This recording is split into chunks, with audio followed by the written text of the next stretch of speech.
ఓం సాయిరామ్ శ్రీమాత్రే నమః. అమ్మ బిడ్డలందరికీ నమస్కారం ఫ్రెండ్స్. ఎలా ఉన్నారండి? ఏం చేస్తున్నారు? అందరూ బాగున్నారు కదా? మన అమ్మ దయ వలన అందరూ బాగున్నారని, బాగుండాలని మనస్ఫూర్తిగా అమ్మవారిని కోరుకుంటూ, అమ్మవారి కృప కరుణ కటాక్షములు మనందరిపైన నిండుగా మెండుగా ఉండాలి అని మనస్ఫూర్తిగా ఆ తల్లిని వేడుకుంటూ, అమ్మవారి కృప అనేది మనకి ఎప్పుడు సంతోషంగా మనం ఎప్పుడు కూడా ముందుగా మన తరపున అమ్మవారు మన కోరికలను తీర్చేయాలని అమ్మవారిని మరొకసారి వేడుకుంటూ ఈరోజు అమ్మవారి పాదపద్మములకు ఒక్కసారి నమస్కరించుకుని వీడియోలోకి అయితే వెళ్ళిపోదాం ఫ్రెండ్స్. ఇక ఈరోజు అమ్మవారు అమ్మ సందేశంగా ఏమి చెప్పబోతూ ఉన్నారు అంటే కనుక, బిడ్డ, నీ పక్కన ఉన్న ఈ వ్యక్తి చాలా ప్రమాదకరమైన వ్యక్తి. నిన్ను సర్వనాశనం చేయాలని చూస్తూ ఉన్నారు. వెంటనే నీ జీవితంలో నుంచి తరిమి కొట్టు, లేకపోతే చాలా నష్టపోతావు. నీ సర్వస్వాన్ని కూడా కోల్పోతావు. మంచిగానే ఉంటూ నిన్ను అగాధంలోనికి తొక్కేయాలని చూస్తూ ఉన్నారు. నిన్ను తొక్కేసే ప్రయత్నంలో కూడా ఉన్నారు.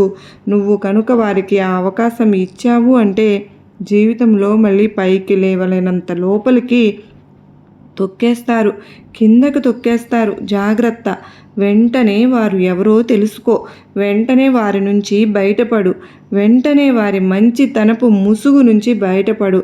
లేకపోతే చాలా చాలా ప్రమాదం, చాలా కష్టాలు పడవలసి వస్తుంది అంటూ అమ్మవారు అయితే ఈరోజు ఒక హెచ్చరికతో కూడిన సందేశంతో వచ్చారు ఫ్రెండ్స్. అమ్మవారు ఇంతలా చెబుతూ ఉన్నారు అంటే ఖచ్చితంగా మనకు ఏదో జరుగుతుందని, జరగబోతోంది, మనకు తెలియకుండానే మన చుట్టూ ఎవరో ఏదో చేయబోతున్నారు, మనకు ఏదో చెడు చేయబోతున్నారు అని తెలియజేయడానికే అమ్మవారు మనకు ఈ సందేశం పంపించారు. మరి అమ్మవారు ఇంతలా చెబుతున్నారు అంటే ఖచ్చితంగా అమ్మవారి సందేశం అయితే ప్రతి ఒక్కరూ వినాల్సిందేనండి.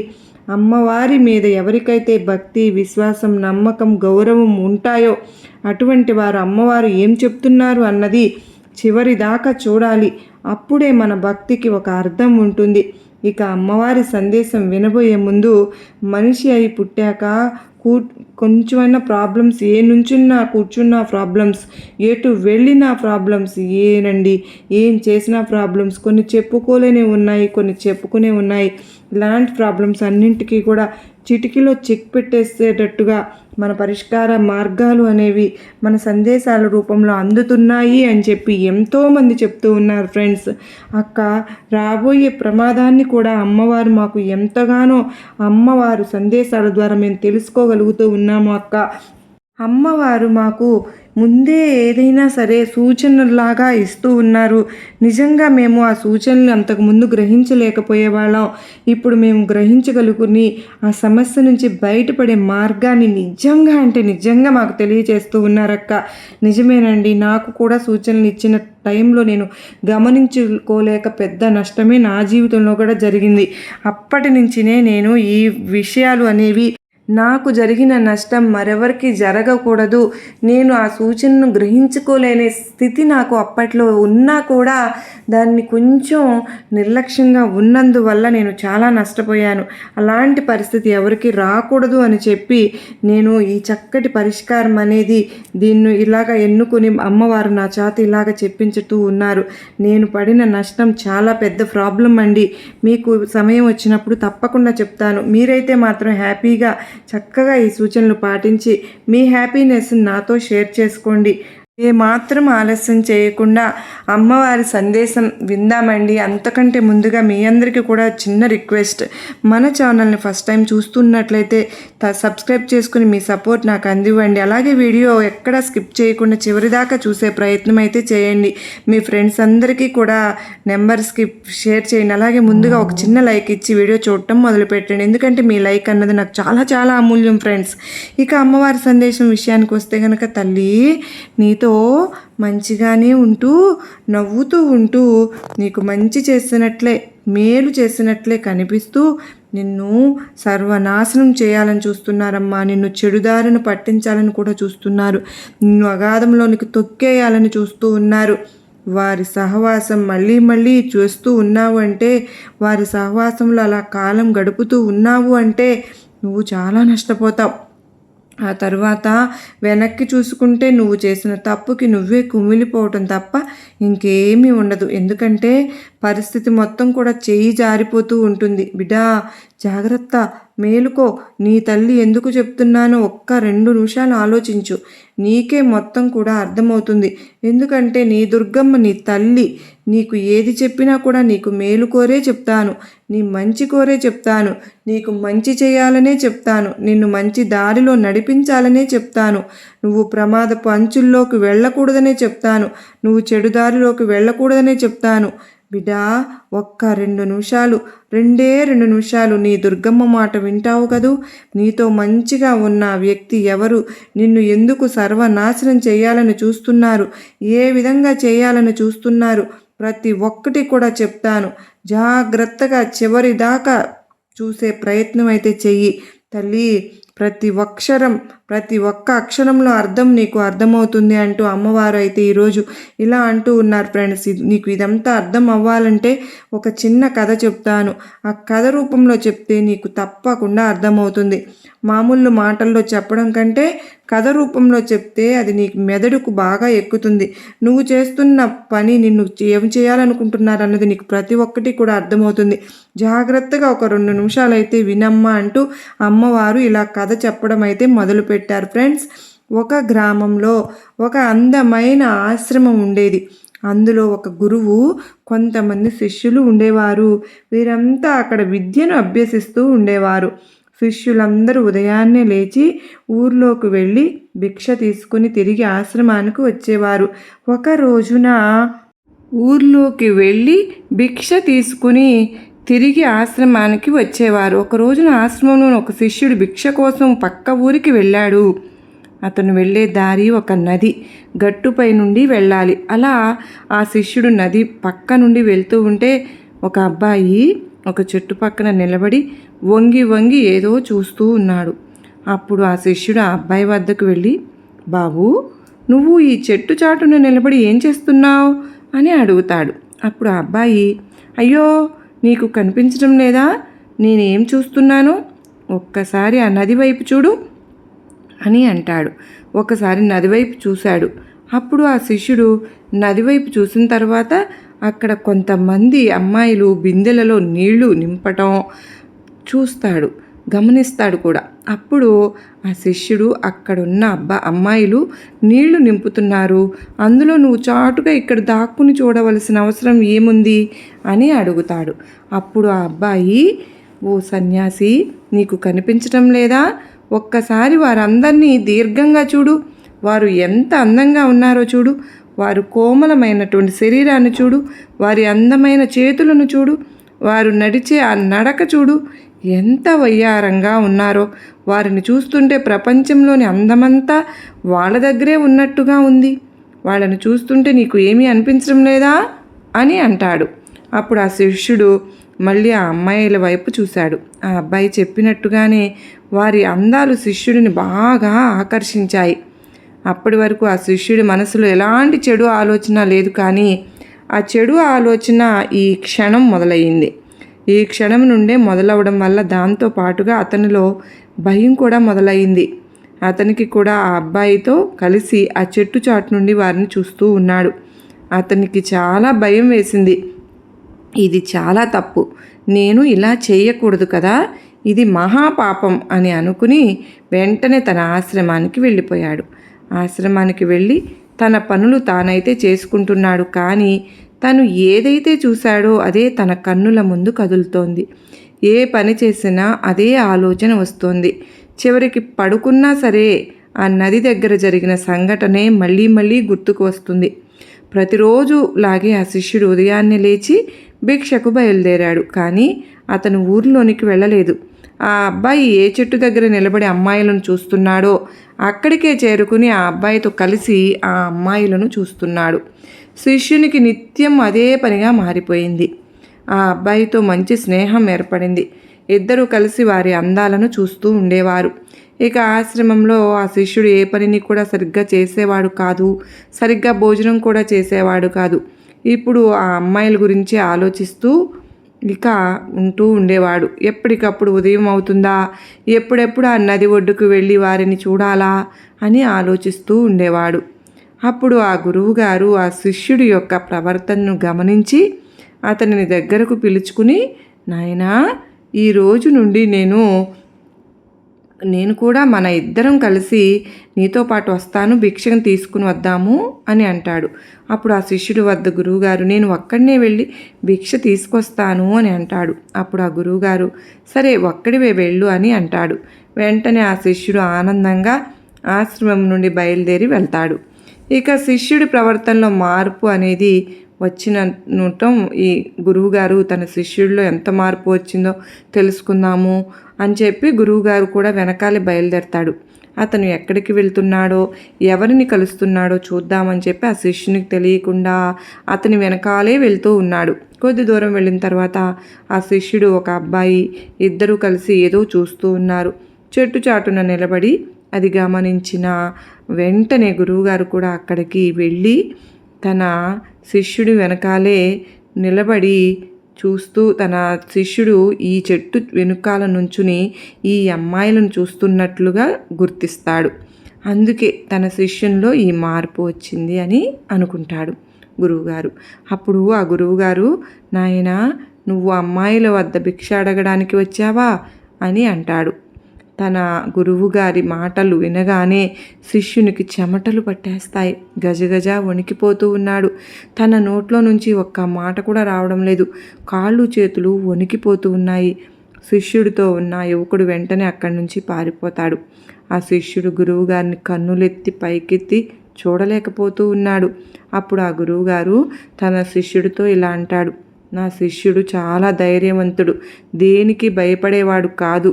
కానీ నువ్వు ఇప్పుడు భయంతో వణికిపోతున్నావు, నా ముందు తల వంచుకుంటున్నావు, తల దించుకుంటున్నావు అని అంటాడు. అప్పుడు ఆ శిష్యుడు, నన్ను క్షమించండి గురువుగారు, ఇందులో నా తప్పేమీ లేదు. ఆ అబ్బాయి నాకు ఏదేదో చెప్పి నా మనసును పాడు చేసేశాడు. నేను ప్రమాణం చేసి చెబుతున్నాను, ఇక ఎప్పుడు కూడా ఇటువైపు రాను అని అంటాడు. అప్పుడు గురువుగారు నవ్వుతూ, నాయనా, నువ్వు ఎలాంటి వారితో స్నేహం చేస్తావో మనకు అలాంటి ఫలితమే వస్తుంది. నువ్వు చెడు ఆలోచనలు ఉన్న వారితో స్నేహం చేస్తే నీకు చెడు ఆలోచనలే వస్తాయి. అందుకే మంచి వారితో స్నేహం చెయ్యి, నీ ఆలోచనలు కూడా గొప్పగా ఉంటాయి అని చెప్పి ఆ శిష్యుడిని ఆశ్రమానికి తీసుకువెళ్తాడు. ఆశ్రమానికి వెళ్ళిన ఆ శిష్యుడు తన పనులను తాను చేసుకుంటూ ఉన్నాడు. అతను ఆ నది వైపు నుండి వెళ్ళడం మానేసి వేరే దారిలో వెళ్ళడం ప్రారంభించాడు. ఇలా కొన్ని రోజులు గడిచిన తరువాత ఆ శిష్యునికి అన్ని విషయాలలో కోపం రావడం, ఇతరుల శిష్యులను తిట్టడం, పిచ్చి పిచ్చిగా ప్రవర్తించడం, భోజనం చేయకపోవడం ఇలాంటివి చేస్తూ ఉన్నాడు. ఒకరోజు రాత్రి ఆ గురువుగారు తన శిష్యుని దగ్గరకు పిలిచి, నాయనా, నువ్వు ఎన్నిసార్లు ఇచ్చిన మాటను తప్పుతావో తెలుసా, తప్పావో కూడా నీకు తెలుసా అని అంటాడు. ఇక మంచి చెడు ఆలోచనలు నీ మనసులోనికి రానివ్వకు అని చెప్పాను, ఇప్పుడేమో ఇలా ఎందుకు ప్రవర్తిస్తున్నావు అని అడుగుతారు. వెంటనే ఆ శిష్యుడు గురువుగారి పాదాలపై ఏడవటం మొదలు పెడతాడు. గురువుగారు, నేను ఎన్నిసార్లు ప్రమాణం చేసినా నన్ను నేను నియంత్రించుకోలేకపోతున్నాను. నా మనసు నా ఆధీనంలో ఉండడం లేదు. అందుకే పదే పదే మాట తప్పుతున్నాను. నేను నా మనసులో నుంచి చెడు ఆలోచనలు తీసివేయడానికి చాలా ప్రయత్నిస్తున్నాను. ఎంత ఎక్కువగా నేను వాటి నుండి దూరం చేయడానికి ప్రయత్నిస్తున్నానో అవి అంత ఎక్కువగా నా మనసులో నిలిచిపోతున్నాయి అని అంటాడు. అప్పుడు ఆ గురువుగారు, నాయనా, నా వెంటరా అని చెప్పి శిష్యుడిని ఒక తోటలోనికి తీసుకువెళ్ళి, నాయనా, చూస్తున్నావా, ఇక్కడ చిన్న చిన్న నీటి కాలువలు ఉన్నాయి కదా, గమనించావా? వీటి వల్లే పక్కనే ఉన్న నదిలోనికి నీరు ఆ మొక్కల వరకు చేరుతుంది. ఇది నిరంతరం ఇలాగే జరుగుతుంది నాయనా. నువ్వు ఈ కాలంలో వచ్చే నీటి ప్రవాహాన్ని అడ్డుకోగలవా అని అడుగుతాడు. అప్పుడు ఆ శిష్యుడు, తప్పకుండా గురువుగారు, నేను ఈ నీటి ప్రవాహాన్ని ఆపగలను అని అంటాడు. అప్పుడు ఆ శిష్యుడు కొద్దిగా మట్టిని తీసి ఒక చిన్న కాలవలో వేసి ఆ నీటి ప్రవాహాన్ని ఆపేశాడు. కానీ కొద్దిసేపటికి ఆ కాలువలోనికి నీరు ఆ మట్టిపై నుండి రావడం మొదలైంది. అప్పుడు ఆ గురువుగారు, నాయనా, నీటి ప్రవాహం ఆగనే లేదు చూడు అని అంటాడు. అప్పుడు ఆ శిష్యుడు మళ్ళీ చిన్న చిన్న రాళ్ళు, ఈసారి ఎక్కువ మట్టి వేసి దానిని ఆపేస్తాడు. కొద్దిసేపటికి నీరు వాటిపై నుండి మళ్ళీ రావడం మొదలవుతుంది. అప్పుడు ఆ గురువుగారు, నాయనా, మళ్ళీ ఈ నీటి ప్రవాహం మొదలైంది. నువ్వైతే నీటిని ఆపేస్తాను అని అంటున్నావు, కానీ నీరు మాత్రం ఆగడం లేదు అని అంటారు. అప్పుడు ఆ శిష్యుడు, ఒక్క నిమిషం గురువుగారు అని చెప్పి ఒక పెద్ద బండరాయిని తెచ్చి ఆ చిన్న కాలువలో అడ్డుగా వేస్తాడు. నీటి ప్రవాహం ఆగిపోయింది. చూసారా గురువుగారు, ఈ నీటిని ఆపుతాను అని చెప్పాను కదా, చూడండి ఇప్పుడు నీటి ప్రవాహం ఆగిపోయింది అని అంటాడు. అప్పుడు ఆ గురువుగారు, నాయనా ఒక్కసారి ఆ కాలువ వైపు చూడు, నువ్వు చేసిన బండరాయి వేసిన బండరాయి పక్క నుంచి నీరు వెళ్ళి మళ్ళీ కాలువలోనే ప్రవహిస్తోంది నాయన. నువ్వు నీటిని ఆపడానికి అనేక ప్రయత్నాలు చేస్తున్నావు, కానీ నీ ప్రయత్నాలు ఏవి కూడా ఫలించటం లేదు. నువ్వు ఎంత పెద్ద బండరాయిని అడ్డుగా పెట్టినా ఆ నీటి ప్రవాహాన్ని ఆపలేకపోతున్నావు. అలాగే నీ మనసులోని చెడు ఆలోచనలు కూడా నువ్వు నీ మనసులో నుంచి పూర్తిగా వాటిని తొలగించలేకపోతున్నావు అని అంటాడు. అప్పుడు ఆ శిష్యుడు, గురువుగారు, నేను చెడు ఆలోచనల నుంచి దూరం అయ్యే మార్గమే లేదా? నా మనసులోని చెడు ఆలోచనలన్నింటినీ శాశ్వతంగా తొలగిపోయే ఏదైనా మార్గం ఉంటే నాకు చెప్పండి గురువుగారు, నా వల్ల అవ్వడం లేదు, దేన్ని కూడా నేను భరించలేకపోతున్నాను అని వేడుకున్నాడు. అప్పుడు ఆ గురువుగారు శిష్యుడిని తీసుకుని, ఏ నది నుండి అయితే నువ్వు ఆ కాలువలోనికి నీరు వస్తుందో ఆ నది వద్దకే తీసుకువెళ్తాడు. నాయనా, ఆ కాలువలోని నీరు ఈ నదిలో నుంచినే కదా వెళ్తోంది. ఒకవేళ మనం ఇక్కడి నుండి ఆ నీళ్లు వెళ్ళే మార్గాన్ని మూసివేస్తే ఆ నీటి ప్రవాహాన్ని ఆపివేయవచ్చు కదా అని అంటాడు. అప్పుడు ఆ శిష్యుడు, అవును గురువుగారు, నిజమేనండి, ఆపివేయవచ్చు అని చెప్పి ఆ నది నుండి కాలువలోనికి వెళ్ళే నీటి మార్గాన్ని ఎంతో కష్టపడి దానిని పూర్తిగా మూసివేసి, గురువుగారితోటి నేను తోటలోకి వెళ్ళే నీటి కాలువను పూర్తిగా మూసివేశాను గురువుగారు అని అంటాడు. అప్పుడు గురువుగారు, ఒక్క చుక్క కూడా నీరు కూడా తోటలోనికి ఇక మీదట వెళ్ళదు అని అంటాడు. అప్పుడు గురువుగారు, నాయనా, మరి తోటలోనికి నీరు వెళ్ళకపోతే ఆ మొక్కలన్నీ ఎండిపోతాయి కదా, వాటిలో కొన్ని మొక్కలకి ప్రతిరోజు సరిపడా నీరు కావాలి, లేదంటే ఆ మొక్కలన్నీ బ్రతకవు, మనం నీటిని తోటలోకి పంపాలి అని అన్నాడు. వెంటనే ఆ శిష్యుడు మూసివేసిన కాలువను తిరిగి ప్రారంభించాడు. నీరు మళ్ళీ తోటలోనికి వెళ్ళడం ప్రారంభించింది. అప్పుడు గురువుగారు ఉండి తన శిష్యుడితో, నాయనా, ఒకవేళ మనం ఈ నదిలోని నీటిని మొత్తాన్ని ఆ తోట వైపుకే మళ్ళిస్తే ఏమవుతుంది అంటాడు. గురువుగారు, అలా చేస్తే ఈ నీటి ప్రవాహాన్ని ఆ తోట మొత్తం కొట్టుకుపోతుంది, ఈ నీటి ప్రవాహాన్ని తట్టుకోలేదు, ఒక్క మొక్క కూడా అక్కడ మిగలదు అని అంటాడు. అప్పుడు గురువుగారు ఒక నవ్వు నవ్వి, నాయనా, దీన్ని బట్టి నీకు ఏమి అర్థమైంది? నువ్వు ఏమి తెలుసుకున్నావు? ఏ విషయాలను అయినా సరే కానీ పూర్తిగా ఆపడానికి ప్రయత్నించవద్దు. దేనినైనా సరే కావలసినంత సమతుల్యంగానే వాడుకోవాలి. తక్కువ నీటితో కూడా మొక్కలు చనిపోతాయి, అలాగే ఎక్కువ నీటితో కూడా మొక్కలు చనిపోతాయి. మన జీవితంలో కూడా ఎప్పుడు సమతుల్యతతోనే నడుస్తుంది నాయన. నీ మనసులో మొదటగా దేని గురించి ఆలోచన వస్తుంది అని అంటాడు. గురువుగారు, నాకైతే పూర్తిగా చెడు ఆలోచనలే వస్తున్నాయి, వాటిని నేను దూరం చేసుకోవాలి. అప్పుడు గురువుగారు, నాయన, నువ్వు చెడు విషయాలను మరచిపోవాలనే ప్రయత్నంలో నిరంతరము వాటిని గుర్తు చేసుకుంటున్నావు. జంతువులకు కూడా ప్రతి ఒక్క కోరిక ఉంటాయి, అవి సంతాన ఉత్పత్తికి మాత్రమే వాడుకుంటాయి. కానీ ప్రతి ఒక్కరిలో కోరికలు ఉన్నా కూడా మనం ఎప్పుడు కూడా ఎందుకోసం వాటిని వాడుతున్నాం అనేది చాలా ముఖ్యం. ఏ విషయాలను అయినా సరే పూర్తిగా ఆపడానికి అసలు ప్రయత్నించనే వద్దు, అది ప్రమాదం కూడా. దేనినైనా కావలసినంత సమతుల్యంగానే వాడుకోవాలి. తక్కువ నీటితో కూడా మొక్కలు చనిపోతాయి, అలాగే ఎక్కువ నీటితో కూడా మొక్కలు చనిపోతాయి. మనం చెడు ఆలోచనలు ఎంతగా అణిచివేయడానికి ప్రయత్నిస్తామో అవి మరింత మన మనసు లోతుల్లోనికి నిలిచిపోతాయి. అందుకే వాటి గురించి ఎక్కువగా ఆలోచించకుండా వేరే మంచి విషయాలపై దృష్టి నిలుపు. నీలో చెడు ఆలోచనలు రేకెత్తినప్పుడు వేరే విషయాలపై దృష్టి నిలుపు. అలా వేరే ఏదో పనిలో ఉండడం వల్ల మనకు చెడు ఆలోచనలు మెల్లిగా మన నుండి దూరం అయ్యే అవకాశం ఉంటుంది. నాయనా, మనకు వచ్చే చెడు ఆలోచనలు చెడ్డవారితో స్నేహం చేసినా కూడా వస్తాయి. ప్రతి కోరికలు మనతో లేకపోయినా కూడా మనం పొరపాటున ఆ కోరికలు ఉన్న వారితో స్నేహం చేసినా ఆ ఆలోచనలన్నీ కూడా మనకు మొదలవుతాయి. వారు ఏది మాట్లాడుతూ ఉంటారు, అస్తమానం వాటికి సంబంధించిన ఆలోచన కోరికలే మనలో కూడా చెలరేగుతాయి. అందుకే మంచి వారితో స్నేహం చేయాలి అని అంటారు. అప్పుడు ఆ శిష్యుడు, నిజమే గురువుగారు, ఇంతకు ముందు నాకు చెడు ఆలోచనలు వచ్చేవి కాదు, కానీ నేను చేసిన చెడు స్నేహం వల్ల అవి నాలో మొదలయ్యాయి. ఇప్పుడు మీరు నాకు అంతా కూడా అర్థమయ్యేలా వివరించారు. ఇప్పుడు నేనేంటో, నా కర్తవ్యం ఏమిటో నాకు బోధపడింది.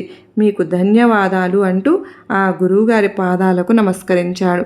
ఇక ఆ రోజు రాత్రి ఆ శిష్యుడు తన మనసులో ఎటువంటి చెడు ఆలోచనల గురించి ఆలోచించకుండా ఆ భగవంతుని నామస్మరణ చేసుకుంటూ హాయిగా ప్రశాంతంగా పడుకున్నాడు.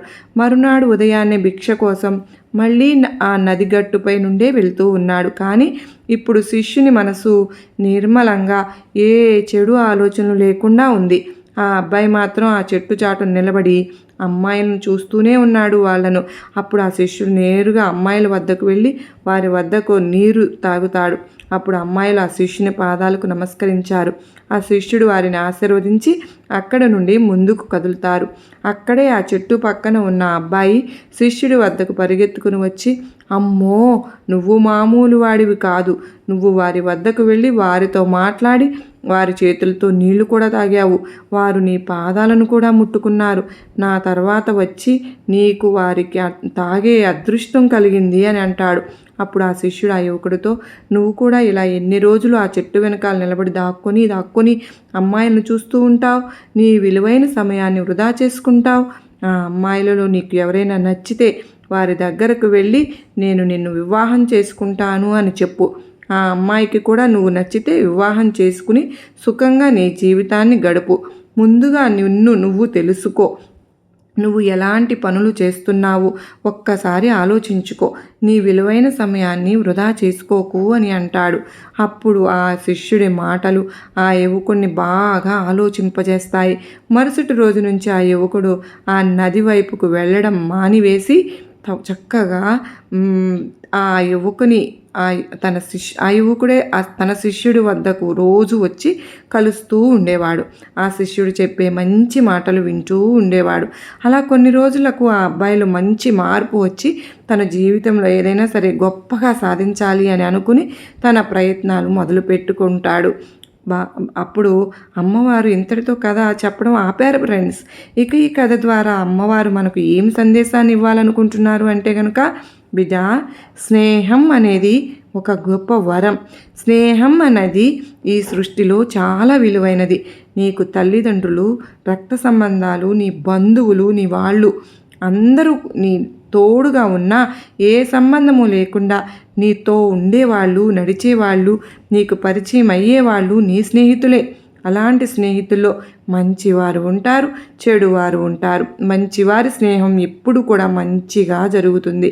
నీ ఉన్నతికి అది ఎంతగానో ఆధారపడుతుంది, నువ్వు ఎదిగేలా చేస్తుంది. కానీ చెడు సహవాసాలు అన్నవి వాళ్ళల్లో ఉన్న చెడు కోరికలు, చెడు ఆలోచనలు పదే పదే నీ ముందు చెప్పడం వలన నీలో లేని ఆ చెడ్డ ఆలోచనలు, చెడ్డ కోరికలు, చెడ్డ మనస్తత్వం నీలో తయారవుతుంది. అందుకే నువ్వు స్నేహం చేసేటప్పుడు జాగ్రత్త. ఎవరితో స్నేహం చేయాలి, ఎవరితో స్నేహం చేయకూడదు, ఎదుటి వారిలో ఎలాంటి వారిలో ఎంతవరకు ఉండాలి అన్నది నువ్వు ముందుగా అర్థం చేసుకో. లేకపోతే చాలా కష్టాలు పడవలసి వస్తుంది బిడ్డ. ఒక్కసారిగా మంచిగా ఉన్న నువ్వు చెడు స్నేహితులతో సహవాసం చేసి వాళ్ళ ఆలోచనలు, వారి బుద్ధులు నేర్చుకున్నావు అంటే పూర్తిగా నీ జీవితమే మారిపోతుంది. ఇంతవరకు నీకు విలువ ఇచ్చి మర్యాద ఇచ్చిన వాళ్ళే రేపటి రోజున నిన్ను అసహించుకుంటారు, చులకనగా చూస్తారు, నీచంగా మాట్లాడుతారు. జాగ్రత్త. నువ్వు ఎంత మంచిగా ఉండాలి అన్నా నీలో లేని చెడు ఆలోచనలు, కోరికలు రేపెట్టిస్తారు, నీలో లేని తలంపులు నీలో పుట్టిస్తారు.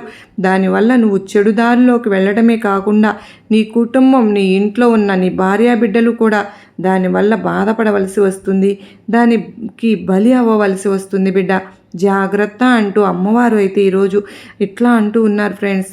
బిడ్డ నువ్వు మంచి స్నేహితులతో స్నేహం చేస్తే మంచే జరుగుతుంది, చెడు స్నేహితులతో స్నేహం చేస్తే చెడే జరుగుతుంది. కనుక జాగ్రత్తగా నీ దుర్గమ్మ చెప్పే నా మాటలు గుర్తున్నాయిగా అంటూ ఈరోజు అమ్మవారు అయితే చాలా అత్యద్భుతమైన సందేశాన్ని మనకు అందించారు కదా ఫ్రెండ్స్. నిజానికి చెప్పాలంటే మన జీవితంలో కూడా ఇలానే జరుగుతూ ఉంటుంది. ఇప్పుడు ఫ్రెండ్స్ అంటారు, ఒక 5-6 మంది ఫ్రెండ్స్ ఉంటే అందులో ఒక 4-5 మంచి ఫ్రెండ్స్ ఉంటారు, అందులో ఒకరిద్దరు మాత్రం ఇలాంటి ఆలోచనలు ఉంటారు. కొంతమందికి తాగుడు అలవాటు ఉండదు, అమ్మాయిల అలవాటు ఉండదు, ఇంకా వేరే ఏమీ ఉండవు. కానీ వీళ్ళు ఏం చేస్తారు అంటే వీళ్ళకున్న ఆలోచనల వల్ల ఏం కాదురా ఒక్కసారికే తాగు, ఏం కాదురా ఒక్కసారికి వెళ్దాం పదా, ఇట్లా పనికి మాలిన ఆలోచనలు చెప్పడం వల్ల ఏమవుతుంది అంటే మంచిగా ఉన్న వాళ్ళల్లో కూడా ఇలాంటి చెడు ఆలోచనలు అన్నవి రేకెత్తుతాయి. కనుక నిజానికి మన జీవితానికి చాలా దగ్గరగా రిలేటెడ్గా ఉన్న ఒక సందేశాన్ని అమ్మవారు అయితే మనకు అందించారు. జీవితంలో ఇలా ఉంటుంది, నష్టపోవద్దు, దెబ్బ తినవద్దు, బాధపడవద్దు, దానివల్ల సర్వాన్ని కోల్పోవలసి వస్తుంది. ఒక్కొక్కసారి సర్వస్వాన్ని కోల్పోయిన సందర్భాలు చాలా ఉంటాయి ఫ్రెండ్స్. జీవితాల్లో ఫ్రెండ్స్ వల్లే జరుగుతూ ఉంటాయి. అవి కూడా ఎవరికో డబ్బులు ఇప్పించడం కానీ, లేదు ఏ వ్యసనాలు లేని వాళ్ళని వ్యసనాలకు బానిసలను చేయడం కానీ, వాళ్ళు 24 గంటలు ఒక మత్తులో ఇక ఆ బానిసత్వంలో ఉండిపోయి తన జాబ్ కానీ, బిజినెస్ కానీ, ఫ్యామిలీని కానీ పట్టించుకోకుండా అలా అయిపోయి జీవితాలు సర్వనాశనం చేసుకుంటున్న వాళ్ళు చాలామందే ఉన్నారండి. ఈ వీడియో మీకు అమ్మవారి సందేశంలో ఒకరిద్దరిలో మార్పు వచ్చినా కూడా నాకు చాలా హ్యాపీ అండి. ఇక ఈరోజు అమ్మవారి సందేశం మరలా మంచి సందేశంతో మీ ముందుంటాను. అంతటిదాకా మీరందరూ సుఖ సంతోషాలతో ఆయురారోగ్యాలతో ఎప్పుడు ఉండాలి అని మనస్ఫూర్తిగా నేను కూడా అమ్మవారిని కోరుకుంటూ ఉన్నానండి. ఈరోజు సందేశం నిజంగా మన జీవితాలకు చాలా మంచి జరగాలని నేను కూడా మనస్ఫూర్తిగా కోరుకుంటున్నాను. ప్రతి ఒక్కరూ వినాలని మనస్ఫూర్తిగా వేడుకుంటూ ఉన్నాను. సర్వే జనా సుఖినో భవంతు, లోకా సమస్త సుఖినో భవంతు.